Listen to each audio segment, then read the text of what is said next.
कल का हीरो था ऑटो इंडेक्स, रखिएगा स्क्रीन पे। मारुति बढ़िया करके गया। मारुति पे खैर एक ब्रोकरेज रिपोर्ट है, पहले अच्छा ब्रोकरेज रिपोर्ट बता देता हूं।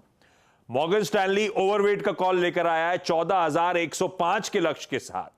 पॉलिसी सपोर्ट जो मिल रहा है वो दिखा रहा है कि ये कंपनी की सबसे बढ़िया ऑटोज को लेकर स्ट्रैटेजी है। यूपी गवर्नमेंट वाला जो कल अपन चर्चा कर रहे थे उसी पे रिपोर्ट है 14,105 के लक्ष्य के लिए। आज लेकिन ऑटो की चर्चा इसलिए कर रहा था क्योंकि महिंद्रा एंड महिंद्रा ने कल शाम को अपडेट दिया कि वो अपने XUV 700 जो इनका टॉप मॉडल है इस समय, उसके प्राइसेस रिड्यूस कर रहे हैं 4 महीने के लिए 19.49 लाख रुपीस। 19.49 तो मैंने कल देखा तो 21.54 था, तो ऑलमोस्ट 2 लाख रुपए प्राइसेस का रिडक्शन कर रहे हैं XUV 700 का। ये बेसिकली कह रहे हैं हमने 2 लाख यूनिट्स का माइलस्टोन अचीव करा है, इसीलिए ऐसा कर रहे हैं। कल टाटा मोटर्स ने भी ऐसा कहा था, हम किंग ऑफ SUV फेस्टिवल बनाना चाहते हैं, इसीलिए अपने किसी हैरियर और किसी वो कौन सी सफारी, वो फ्लैगशिप SUV मॉडल्स के प्राइसेस हम भी रिड्यूस कर रहे हैं। तो ये मामला सिर्फ ऑफर्स देने का इसीलिए तूल पकड़ रहा है क्योंकि इस समय ध्यान रखिएगा इन्वेंट्री पाइल अप है डीलर लेवल पे काफी तगड़ा, और लग ऐसा रहा है सिर्फ इसीलिए ये प्राइस रिडक्शन हो रहे हैं, बहाने कुछ भी हो तो है तो मामला गड़बड़। सचिन, ये पर ये स्टॉक्स तो खैर गजब करे हुए हैं, कल चमक रहे थे। कोई महिंद्रा महिंद्रा चार्ट्स पे कैसा प्लेस्ड? आशीष जी, इनफैक्ट दोनों ट्रैक्टर स्टॉक्स काफी इंटरेस्टिंग लग रहे हैं। इनफैक्ट दोनों में स्ट्रक्चर भी काफी इंटरेस्टिंग है। Escorts and Mahindra and Mahindra I think दोनों में एक बुलिश फ्लैग फॉर्मेशन है जो ऑलमोस्ट मैच्योर स्टेजेस पे है। अगर हम M&M की बात करें तो आई थिंक 2900 के आसपास एक काफी ड्यूरेबल सपोर्ट है। सपोर्ट को वापस इसने रिविजिट किया था एंड वहां से एक रिकवरी वाली मूव अनफोल्ड हो रही है। तो मुझे लग रहा है आज के सत्र में ये मोमेंटम कंटिन्यू रह सकता है 2985 के टारगेट के लिए। तो यहाँ पर मोमेंटम चेस करने की ही सलाह होगी। अगर डिक्लाइंस मिलते भी है तो आई थिंक 2920 तक खरीदारी की जा सकती है on the fresh side.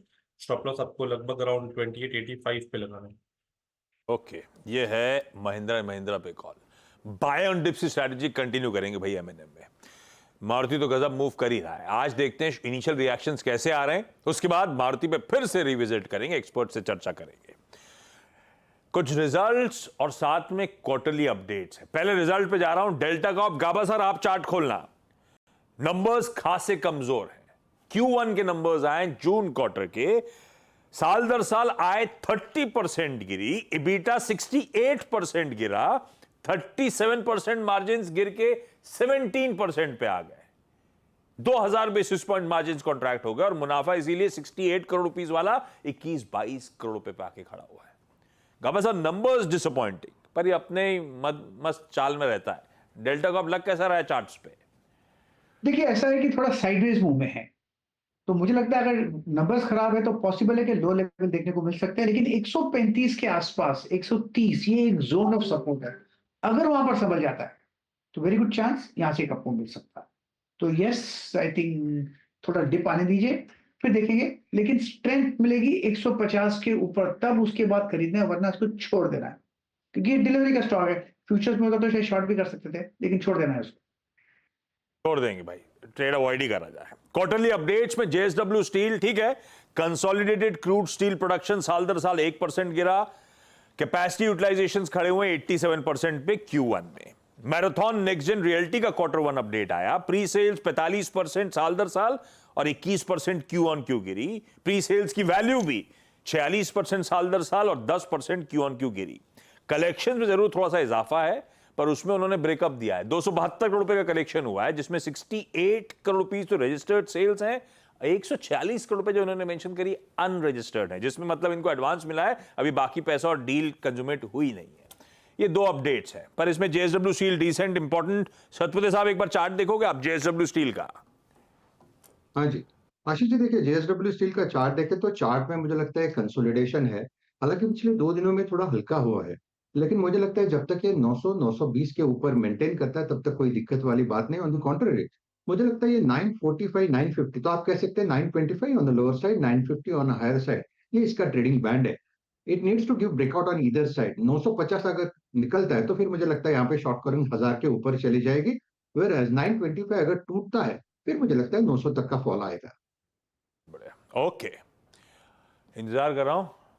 Block deal window पर नजर है, कोई भी ट्रेड होगा हमारी टिकर टीम सबसे पहले आपको पंच करके दे रही होगी। बाकी के स्टॉक्स in न्यूज, एक तो हमने बिग स्टॉक में डिस्कस करा था, इन्फोसिस। रिजल्ट से पहले एक अच्छा अपडेट आया भाई, 5 साल के लिए सेक्टर अलार्म नाम की यूरोपियन कंपनी से इसको ऑर्डर मिला है, करार हुआ है। ये सेक्टर अलार्म जो है KKR पार्शली ओन करता है। इससे डिटेल्स है नहीं अपने पास, कितना बड़ा ट्रांजैक्शन है, कितना पैसा ऑर्डर में आएगा, ये सब डिटेल अभी मेंशन नहीं है। वैसे लिखते भी तो क्या लिखते हैं, मल्टी मिलियन, पर इस बार मल्टी मिलियन लिखा नहीं इन्होंने। तो क्या लिखा है?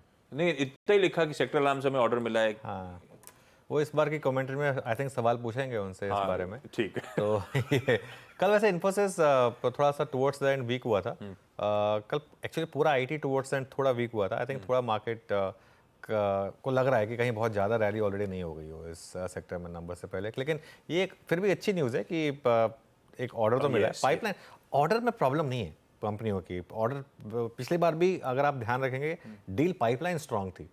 प्रॉब्लम आ रही है इनके मार्जिन्स में, एग्जीक्यूशन में और उन सब में। तो वो वहाँ पर कमेंट्री की ज़रूरत है कि वहाँ पर क्या हो रहा है। लास्ट टाइम एक अपडेट आया था कि ऑर्डर्स तो मिल रहे हैं, पर वो ऑर्डर्स जो कंपनीज दे रही हैं वो फिलहाल के लिए बहुत ज्यादा उस ऑर्डर पे काम करने को अभी दे नहीं रही हैं। हाथ खींचे हुए हैं, रुके हुए हैं, अरेंजमेंट ऐसे हैं कि अभी रुकिए आप, या मिनिस्क्यूल सा काम करिए, शुरू करिए। अब ये सुनना पड़ेगा कमेंट्री में कि अब वो ऑर्डर्स जो मिल रहे थे फुल फ्लेज एग्जीक्यूशन की तरफ बढ़े नहीं बढ़े।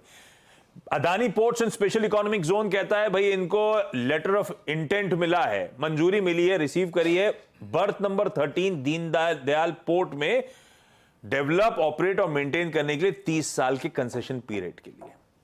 ये कमीशन होगी FY27 में। 5.7 MMT कैपेसिटी। अगले में जाएं उससे पहले एक out of syllabus block deal हो गई। नायका की। आप 2 ब्लॉक डील एक्सपेक्ट कर रहे थे, डिलीवरी और मैनकाइंड में, हो गई नायका में। और 1.5 करोड़ शेयर 1.5 करोड़ शेयरों की ब्लॉक डील हुई है। हाँ, चलिए रखिए स्टॉक रडार पे। हैवेल्स अलवर लोकेशन पे अपने केबल मैन्युफैक्चरिंग क्षमताओं को बढ़ाना चाहते हैं और उस पे 375 करोड़ रुपए खर्च करेंगे प्योरली इंटरनल एक्रूवल्स के थ्रू। RVNL एक लेटर ऑफ एक्सेप्टेंस मिला 187 करोड़ रुपीस का नागपुर मेट्रो के लिए।